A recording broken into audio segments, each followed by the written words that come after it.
మనం సినిమాలో చూస్తాం. హీరో అంటే ఎవరు? విలన్ని కొట్టేవాడా? లేదా హీరోయిన్ని ప్రేమించేవాడా? కాదు. నిజమైన హీరో అంటే తన వాళ్ళ కోసం అడ్డుగా నిలబడేవాడు.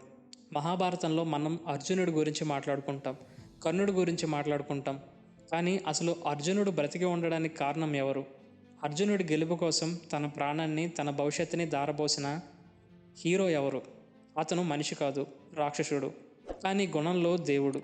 అతనే ఘటోత్కచుడు. ఘటోత్కచుడి కథ కేవలం యుద్ధం గురించి కాదు, అది త్యాగం గురించి. ఒక వ్యక్తి తన ఫ్యామిలీ కోసం, తన వాళ్ళ సేఫ్టీ కోసం ఎంత దూరం వెళ్ళగలడు, తన ప్రాణాన్ని కవచంలాగా ఎలా మార్చగలడు. ఈరోజు మనం ఘటోత్కచుడి త్యాగం గురించి మాట్లాడుకుందాం.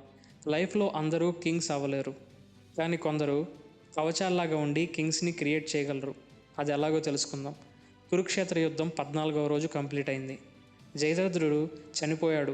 కౌరవులు ఫుల్ ఫ్రస్ట్రేషన్లో ఉన్నారు. రూల్స్ ప్రకారం సూర్యాస్తమయం అయ్యాక యుద్ధం ఆపేయాలి. కానీ ఆ రోజు కౌరవులు రూల్స్ బ్రేక్ చేశారు. చీకటి పడ్డాక కూడా యుద్ధం కంటిన్యూ చేశారు. రాత్రి యుద్ధం స్టార్ట్ అయింది. కౌరవులు కాగడాలు పట్టుకుని పాండవుల మీద పడుతున్నారు. పాండవ సైన్యం భయపడుతుంది. ఎందుకంటే మనుషులకి రాత్రిపూట యుద్ధం చేయడం రాదు. వాళ్ళు నిద్రమత్తులో ఉన్నారు, కన్ఫ్యూజ్ అవుతున్నారు. దుర్యోధనుడు, కర్ణుడు పాండవ సైన్యాన్ని చిన్నాభిన్నం చేస్తున్నారు. అప్పుడు శ్రీకృష్ణుడు భీముడిని పిలిచాడు. భీమా, రాత్రిపూట మనుషులు వీక్గా ఉంటారు, కానీ రాక్షసులు స్ట్రాంగ్గా ఉంటారు. రాత్రిపూట రాక్షసులు మాయలు 100 రెట్లు పెరుగుతాయి. ఇదే కరెక్ట్ టైం. మీ అబ్బాయి ఘటోత్కచుని పిలువు అన్నాడు. ఘటోత్కచుడు రంగంలోకి దిగాడు. అతను ఆకాశంలోకి ఎగిరాడు. పెద్ద పెద్ద రాళ్లు కురిపించాడు. మాయా యుద్ధం స్టార్ట్ చేశాడు. కౌరవ సైన్యంలో హాహాకారాలు మొదలయ్యాయి. దుర్యోధనుడు భయపడ్డాడు. వీడు మనల్ని ఇప్పుడే చంపేలా ఉన్నాడు, ఎవరైనా వీడిని ఆపండి అని అరిచాడు. అశ్వత్థామ ట్రై చేశాడు, ద్రోణుడు ట్రై చేశాడు, కానీ ఘటోత్కచుడు ఎవరికీ అందడం లేదు. రాత్రి అనేది ఘటోత్కచుడికి హోమ్ గ్రౌండ్. అతను ఆకలిగా ఉన్న సింహంలాగా కౌరవ సైన్యాన్ని వేటాడుతున్నాడు.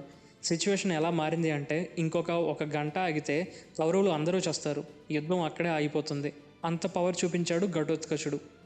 ఇక్కడ ట్విస్ట్ ఏంటంటే కర్ణుడి దగ్గర ఇంద్రదేవుడు ఇచ్చిన వాసవి శక్తి అనే ఆయుధం ఉంది. అది ఎంత పవర్ఫుల్ అంటే దాన్ని ఎవరి మీద వాడితే వాళ్ళు ఖచ్చితంగా చేస్తారు. కానీ ఒక్క కండిషన్, దాన్ని ఒక్కసారి మాత్రమే వాడాలి. కర్ణుడు దాన్ని ప్రాణం కంటే ఎక్కువగా దాచిపెట్టుకున్నాడు. దేనికోసం? అర్జునుడి కోసం. ఎప్పుడైతే అర్జునుడి మీద ఇది వాడి వరల్డ్స్ గ్రేటెస్ట్ ఆర్చర్ నేనే అవ్వాలి అని ఫిక్స్ అయ్యాడు. కానీ ఇప్పుడు సీన్ మారింది. ఘటోత్కచుడు సైన్యాన్ని నాశనం చేస్తున్నాడు. దుర్యోధనుడు కర్ణుడి దగ్గరకు వెళ్ళి, మిత్రమా, నువ్వు ఆ అస్త్రాన్ని అర్జునుడి కోసం దాచుకున్నావు, కానీ మనం ఇప్పుడు బ్రతికి ఉంటే కదా అర్జునుడి వరకు వెళ్ళేది. ముందు వీడిని చంపేయి, ఆ వాసవి అస్త్రాన్ని వీడి మీద ప్రయోగించు అని ప్రెజర్ పెట్టాడు. కర్ణుడికి వేరే దారి లేదు. అతను బాధతో ఆ వాసవి శక్తిని తీసుకుని ఘటోత్కచుడి మీద ప్రయోగించాడు. అది వెళ్ళి ఘటోత్కచుడి గుండెల్లో దిగింది. ఘటోత్కచుడు చనిపోతున్నాడు. కానీ చనిపోయే ముందు కూడా అతను ఒక హీరోయిక్ యాక్ట్ చేశాడు. తన శరీరాన్ని పెద్దగా చేసి కౌరవ సైన్యం మీద పడిపోయాడు.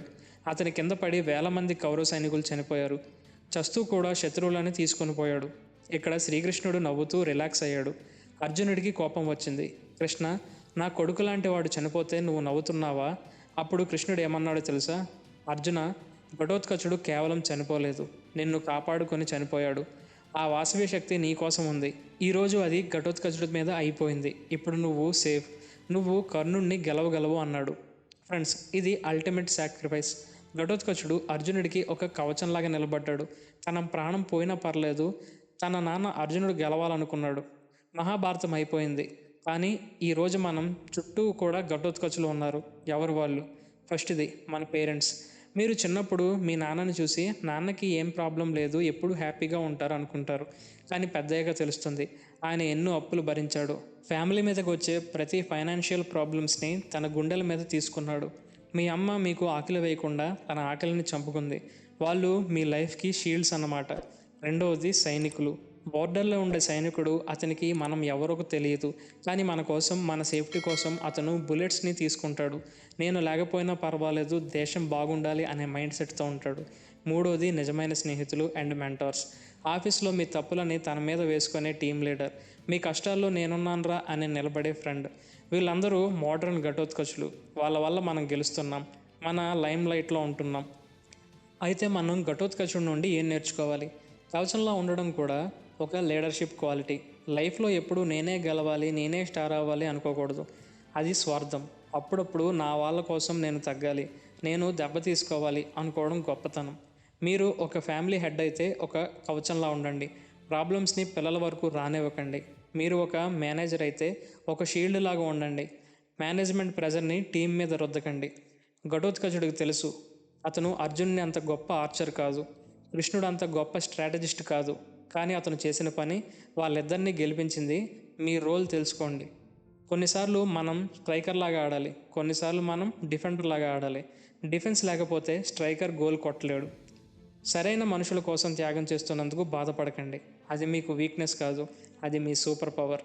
ఫ్రెండ్స్, కురుక్షేత్ర యుద్ధం ముగిసింది, పాండవులు గెలిచారు. కానీ హిస్టరీలో ఘటోత్కచుడి పేరు ఒక టర్నింగ్ పాయింట్గా మిగిలిపోయింది. ఈ రోజు నుండి మీ లైఫ్లో ఉన్న ఘటోత్కచులను గుర్తించండి. మీ పేరెంట్స్ని, మీ మెంటర్స్ని రెస్పెక్ట్ ఇవ్వండి. వాళ్ళు మీకోసం ఎన్నో వాసవి శక్తులు భరించి ఉంటారు. ఎట్ ది సేమ్ టైం మీరు కూడా ఎవరో ఒకరికి కవచంలాగా మారడానికి ప్రయత్నించండి. మీ పిల్లలు కావచ్చు, మీ ఫ్రెండ్స్ కావచ్చు, మీ పార్ట్నర్స్ కావచ్చు. నువ్వు భయపడకుండా నేను ఉన్నా అని వాళ్ళకి భరోసా ఇవ్వండి. గుర్తుపెట్టుకోండి, ఒక దీపాన్ని వెలిగించడం వల్ల దాని వెలుగు తగ్గదు, ఇంకా చెప్పాలంటే వెలుగు పెరుగుతుంది. ఘటోత్కచుడిలాగా మనల్ని నమ్మిన వారి కోసం నిలబడదాం, వాళ్ళని గెలిపిద్దాం.